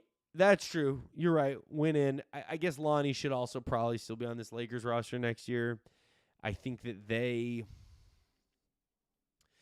should try to keep him. I felt for him because he came in and cooked in those playoff series, and then, it's hard to find that same magic. And Lonnie was, like, one of the few bright spots when Russ was still on the Lakers. Like, Lonnie was one of the few bright spots in that 2-10 stretch to start the year. Wait, have you looked at the contracts of the Hornets? LaMelo is on a team option. If MJ sells the squad, he might want out and back to LA. Oh, let's look at that. That's fun. let's look at the Horn. I mean, bro, I can't believe we're at the part in the stream where I'm pulling up the Hornets team contracts. All right, Charlotte Hornets. Let's see. All right, LaMelo Ball. Okay, club exercised. So that would be next year. He could opt out. Well, he's a restricted free agent, right? So technically the club can match any offer that comes in, and they will. Like they're not gonna let LaMelo leave, which fucking sucks. Like LaMelo should be out of this situation. Frankly, this team should not be in Charlotte.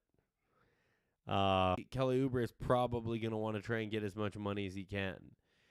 It's gonna be interesting. I have a sad feeling that someone is gonna try and sign Miles Bridges this offseason, which is fucking crazy. He is a free agent. So, yeah, LeBron joining the Big Three. I think Vando and Kuminga have the same in-game issues. Lost on offense and somehow not great at rebounding and dribbles off the feet in most situations. Schroeder's flopping also caught up to him hard. It got painful to watch after a while. That is true. That is true. Zach, should we sign Miles Bridges with all of his baggage or let him go to another team? He feels like the Hornets did him dirty, even though he did do the crime. I don't think I want the Lakers to sign that guy. I think the Lakers in general are like too proud of an organization to sign someone like that. Someone will. Like, I mean, I don't know who would fucking sign Miles Bridges right now because I don't really feel like disparaging someone. But you know there's a team out there that will sign him this offseason. Who knows? They need Bol to bring everything together. Yeah, Josiah would say that too. Come on, Andrew. We can't do that. Bol is not coming to the Lakers. Magic fan here. Mo Bamba is cheeks. Fair. You're not wrong. You're not wrong. Mo Bamba is not a good player. Bring back Dwight from Taiwan. Bol only makes $2 million a year, and his current contract is non-guaranteed for 23-24. I think that they'll match. He'll go somewhere where he might be able to play, but I have a feeling the reason he's not playing is like for physical reasons. Like the team knows his body is weathered. If we had Dwight, we could beat the Nuggets. Brother, I wish that was the scenario. Dwight is cooked. If we had 2020 Dwight, maybe. I just don't think I think Jokic has grown up so much from that series that he's not going to put up with that. All right, got to go. Get a workout in. Thanks for the stream, Zach. Hey, Andrew, I appreciate you tapping in, man. Thanks for hanging out so long. We'll probably wrap here in a little bit. We've only got a few tabs left to close, so stick with me as we go through that. Miles Bridges, you are a rocket. That would be someone who would sign Miles Bridges. Grizzlies will go for Miles. I could see them. Fuck. That would be a wild team if the Grizzlies sign Miles Bridges. Jesus Christ. The Mavs could sign him. I mean, Mark Cuban doesn't give a fuck. Mark Cuban does give a fuck. I just think Dallas doesn't give a fuck. Like, the city doesn't give a shit. Miles Bridges on the Wizards sounds like a match made in heaven. What does Dillon Brooks do? So Taylor asked, where will Dillon Brooks go? The idea that people think he would be out of the league is crazy. Like, you just know that wherever he goes is probably going to be a situation where they're going to be like, listen, we're signing you, and you're going to shut the fuck up. And you're like, please keep your titties in your shirt. Like, no more walking around with the fucking, taco meat chest hair. Like, brother, cover it up a little bit. All right. Just at least the deal for him should be disappear for this whole offseason. Sign. What I think will happen for Dillon Brooks is that he does like a 1-year prove it deal. And he just gets in the gym this whole offseason and tries to get better, and then next year, either signs a multi-year deal or does another prove-it option. I don't see Dillon Brooks. out of the league. Like, as funny as it is to say Dillon Brooks is going to be in Shanghai playing for the Sharks, someone will sign him. And he'll probably go somewhere that's either a low tier, like a playoff-making non-contender team, or like a team in a rebuild where you're like, yeah, fuck it, we'll give Dillon Brooks a 2-year contract and we're going to let him shoot a bunch because we need to lose games and get in the lottery as much as we can. And this is the captain of our new tank brigade. Dillon Brooks is solid too. Like, I know we like to shit on him because of how things ended, but he has his moments. Rockets are stupid. They bring back Harden. I think I have that one up. Here you go. This is it right here. This is shout out to Podcast P, part of the Wave Sports and Entertainment empire. This is what Paul George had to say to Jalen Green. Personally, I wouldn't pursue Harden, George told Green. At this point, that's your team, like your King of Houston. They made their decision on who the future is. When you pick a guy with the 4th pick, he's our guy. They full-on committed to who the future is. Like, you got to go through this. You go through being double-teamed, triple-teamed, being a target every time. You got to go through that. You bring on someone like James, who's a ball-dominant player, like that's going to hinder your growth a little bit. You know what I mean? Regardless of how it can elevate you on another level of him teaching you and you learning off him, I feel like you've already been through the fire, so you can learn. I think he is super fucking right. I think he is super fucking right. I know you have inside scoop. I don't know who it was. I know that the original, someone at Maurice asked, who is Ime Udoka sleeping with? I don't know.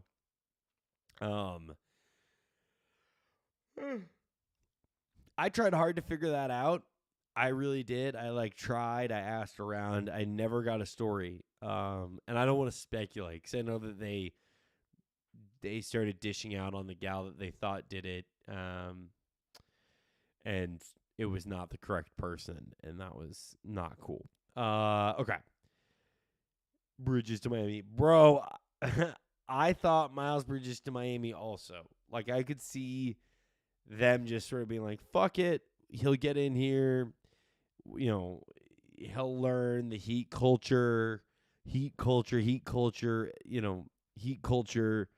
and we're gonna sign. We'll get him we'll get him corrected. He'd be fucking good on that team. I mean, he's good at basketball. He's a shitty person, but he's good at basketball. I think Paul George is right though. I think one. I just want to say, like, Paul George has gotten so fucking good on this podcast, and like watching him find sort of his own voice has been really cool. Because like giving this advice and insight and shooting Jalen Green straight like this is not an easy thing to do. The sense I have with James Harden is that this is all leverage. I think that one, I also think, like, if Paul George and the Clippers had the cap space, they'd be very keen on signing James Harden. They don't have the cap space, thankfully. I think James is doing all this shit to stay in Philly. Like, that man ain't fucking leaving. I think he's floating all this out there just to get as big of a bag as possible. He took a pay cut to try to help them win this year. It didn't work out, obviously. I think he realizes that this next contract is probably the last big one he'll get. And I think it's, not like he's going to be out of the league, but I think that, whatever the next podcast after, or whatever the next contract is after, it ain't going to be this big of a contract. So he needs to get his money now. I don't fault him for wanting to go back to Houston because I think he did like it there, and I think Houston's building something nice. I think putting James Harden into that mix is not the right fucking person. I think Chris Paul is super washed. I don't know who the right Fred VanVleet. You want to know where Fred VanVleet goes? If you're Houston, go give Fred VanVleet the bag. Like, that's what you should fucking do.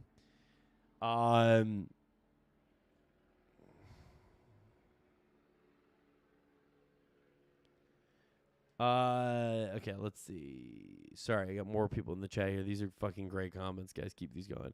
Bobo got minutes this season, and he hooped and was one of the biggest surprises in fantasy. That's true. I mean, bro, Josiah loves him. Rockets are stupid if they bring back Harden. Agree. They got draft picks and young talent for sure. I think James Harden. My sense with James Harden, if he actually thinks he's going to go back to the Rockets, is that he goes back to the Rockets, and then. Okay, my sense with James Harden is that he thinks. Sorry, if James Harden thinks he's going back to the Rockets, I think he believes he can go back there, he can get a bag, and then he can flip a lot of those young talented players for like guys that are ready to make a run. I don't know where he would send them. I don't know who the superstar he thinks he can get for those players. I don't know if necessarily Jalen Green is involved in these trades in James's brain, but it wouldn't shock me if James got in there, played like a few months or weeks, and was sort of like, yeah, these guys just aren't winners. Like, we got to trade them for a star. We can win now. And I think if you're Houston, you have to be very protective of that, because I don't think James Harden as the A or even B player is winning a title at this point.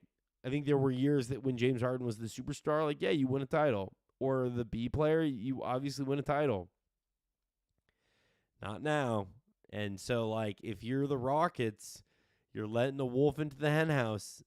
And do you think that James Harden is going to get in there and be like, yeah, no, like, 2 more years, progression. Like, this is fine. No, he's blown up fucking better situations for less. James Harden's blown up better situations for less. Like, he will fucking trade all of those kids if he thinks he has the horses to do it. I don't think he necessarily has the horses to do it, but he might think that. This is James Harden. His confidence levels are fucking unmatched sometimes. Any thought on what happens with Wiseman? I thought it was wild. Detroit was salivating at Wemby like they didn't just pick him up. I think James Wiseman is not a very good basketball player. I think that's probably the reality. I think there is a world where James Wiseman is a productive center in this league, and he'll have 10-7. That's great. If you can get 12-5, 10-7 out of James Wiseman, I think that's pretty good. I think it's pretty good. Is that what you strive for with the number 1 overall pick? Fuck no. Is that what you strive for? What, did he go number 2? My bad. Is that what you strive for a top draft pick? Is a guy who goes, 10-5, 12-7, whatever? No. I think there's a world where James Wiseman can put up numbers like that. But I think, bro, I watched him in college, and I remember when people were like, he's top pick. It was like, did you watch the same games? Like, what? Sometimes, bro, agents are able to juice players' stock in a way that is crazy. And sometimes they can kind of just ride this wave into the draft, and they just get picked. Like, not Perry Mason, Perry Ellis. Was it Perry Ellis? There's a dude that played at Baylor, Perry something. And people were like, he's the next Kevin Durant. And it was just like, dude, all the guy is just lanky. Like, he's not anything like Kevin Durant. And finally, after like a year, his stock started to wash out a bit. But he ended up going back to school for a year. So, something happened where he got kind of exposed quickly. And I think that can happen and should happen. And I think that just didn't happen, unfortunately, for the Warriors with James Wiseman. I mean, bro, if the Warriors got LaMelo or Halliburton, they're winning titles this year, last year. I mean, that Warriors team, if they had Halliburton, would be a fucking nightmare. Fucking nightmare. Okay, what else? Can we blame Udoka's for Boston's struggles?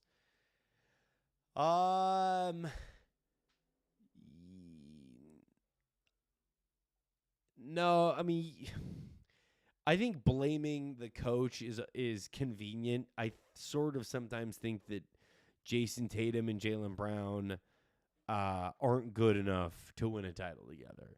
And they brought in players because they weren't. Like, you brought in Malcolm Brogdon because you're like, okay, they need another piece. Like, we love Marcus Smart, but we need another piece. And I really thought they assembled the right roster this year to make the run. So, you know, Ime Udoka's a fucking idiot. It is his fault for, like, not just recognizing how good a situation he had, not just at home, but with his team. But I think there are larger problems there. I think it's like, if you go look across sports, teams that lose titles, it's so hard to get back to the top. Like, anytime a team loses in the Super Bowl, like, go look at, I mean, outside of the Bengals, like, and even at the Bengals, like, look how bad they were to start the year. It's just really hard to shake the stink off of losing a championship. And I think for Boston, they shook it off pretty well. They added the right pieces. I think Joe Mazzulla is out of his depth. Like, you know, I think he's in deep water and doesn't fucking know what he's doing. Is that his fault? Like, no. I also think that, like, his assistant coaches, he didn't get to really hire any good ones. Everyone else was already signed and hired. I respect that they wanted to bring in a guy in-house, the way that they have. I mean, Marcus Smart's been fucking horrific in the playoffs.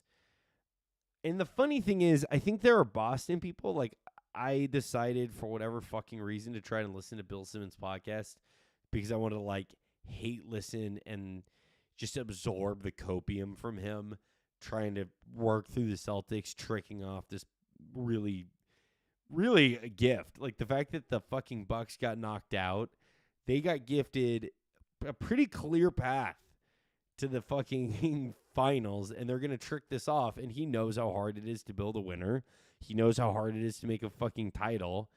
And, you know, if they trade Jaylen Brown, if they trade Jason Tatum, are they just going to get 80 cents back on the dollar?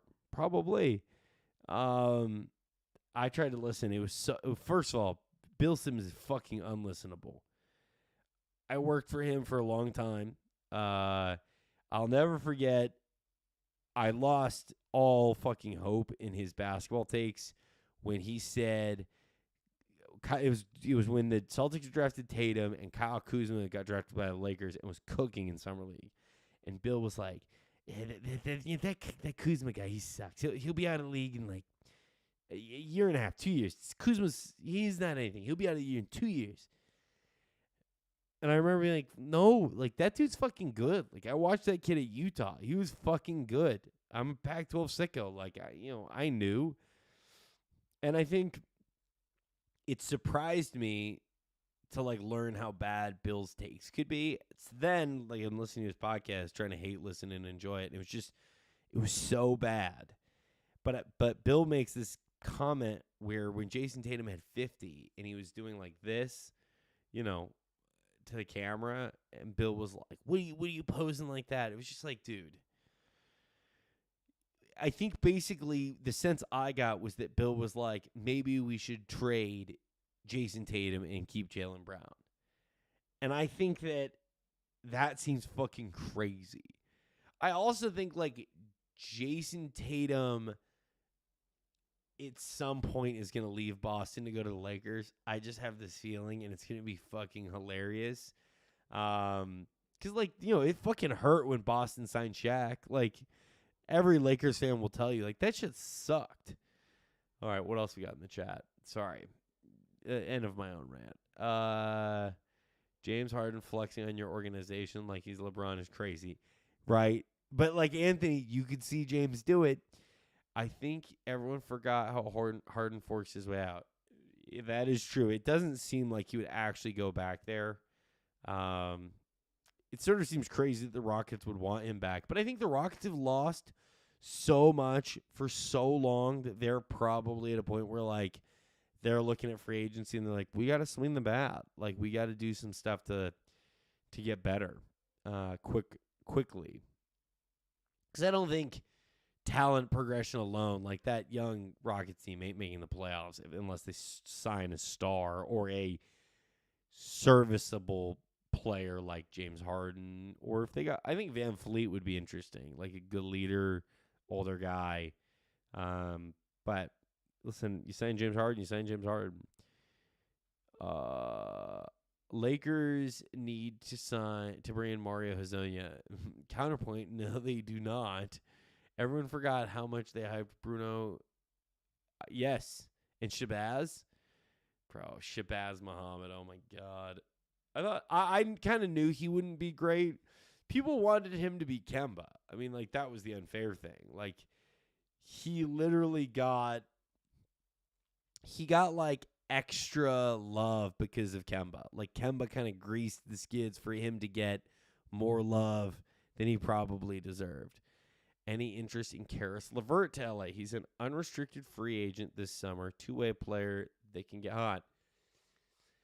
He had a pretty bad leg injury, came back from it, which is good. I think to Taylor's point, which is the same one I have, is that I don't know if you could do I don't know if it's worth putting all of your eggs in the Karis LeVert basket. I also think that Karis LeVert, how do I put it? I don't think you're not getting LeBron to play next year if you only sign Karis LeVert. And so I think that if you're the Lakers, you're spending a lot of money on like fourth or fifth guy, right? Hey, listen, got to spike. See, how you think Maxey, Jaylen Brown, and Embiid would do together? I feel like that's a squad.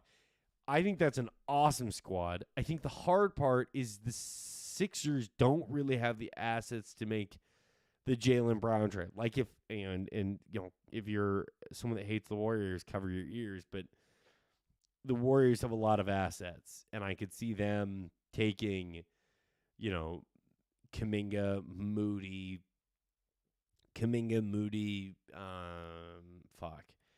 I could see them taking like Kuminga, Moody, Poole, some of their picks, and offering it to Boston, and Boston saying, well, we don't want all that. And then, Boston tries to get a third team involved to make that work.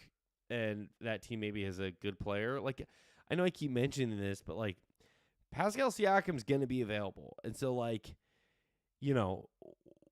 I guess Pascal Siakam, like, you're kind of like, are you just spinning your wheels for no point? Pascal Siakam is very similar to Jaylen Brown. But the hard thing for the Celtics is that, like, bro, Jaylen Brown's getting cooked on drives in this fucking playoffs. And so is Jason Tatum. Like, they got to do something. So my point being is I am curious. I think that the Warriors have the most to offer the Celtics. I think the Warriors are going to look to go after someone like Jaylen Brown before they go to turn their attention on like DeMar DeRozan. Should we bring Aaron Holiday, a.k.a. the fourth Holiday, home? I like Aaron Holiday. I think, all those Holidays are fucking – both Holiday boys are free agents. Bring them home. Holidays, they know how to play defense. That's one thing that fucking household learned is how to fucking defend. So, if they came here, that'd be sick. I'm not mad at that. Either one of them. The problem is offensively, it is not great. All right, let's close a few more of these tabs. Sorry, guys. I was going to bring up that people were trying to buy Vince Young's sports memorabilia to kind of go through like our NBA shopping section. But I do want to just point out this LeBron James game-worn jersey that is signed, was this from his first year? So this is LeBron's rookie year jersey, game-worn, I don't know when, 2/1/07. How much do you think this jersey is worth, chat? Chat, how much do you think this LeBron game-worn jersey is worth? It is worth $3.9 million. Who the fuck is buying? I mean, like, dude, I love LeBron. Do not get me wrong.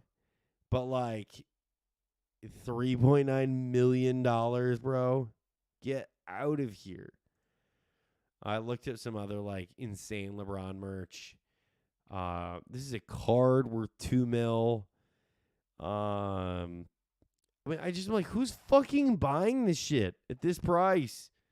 Shoes I could get behind.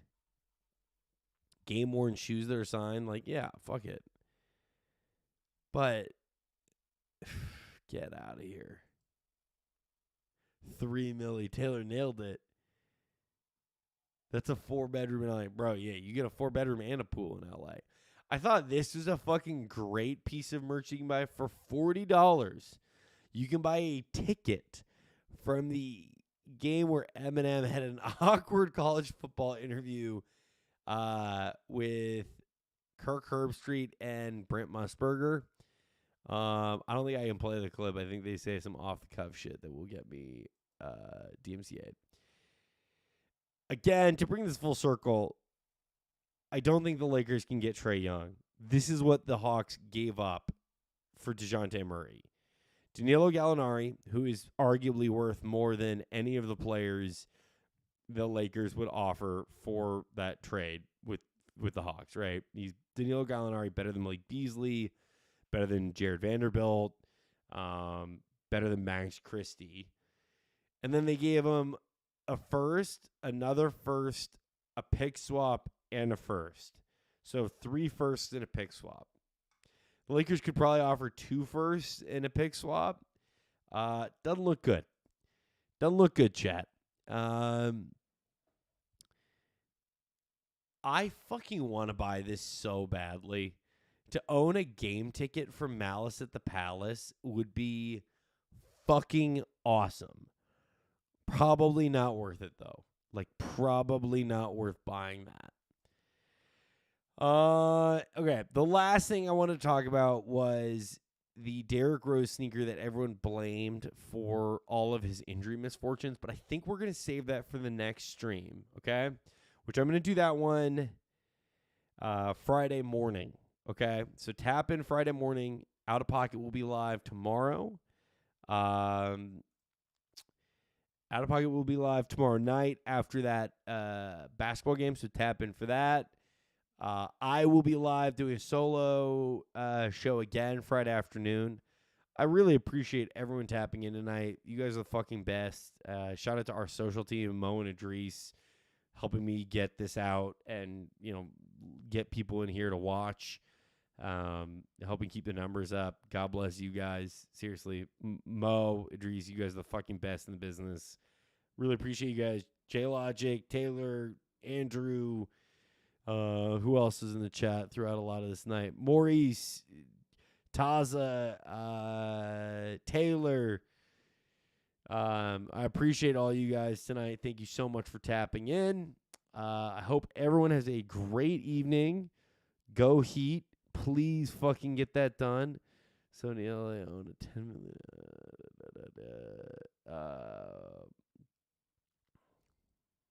Ishbia would buy that. Yeah, for sure. LeBron Myers on some of the brand. I love that. Danilo's a free agent. J-Logic, I appreciate you tapping in. We'll keep these going. I will be probably live again as well at some point.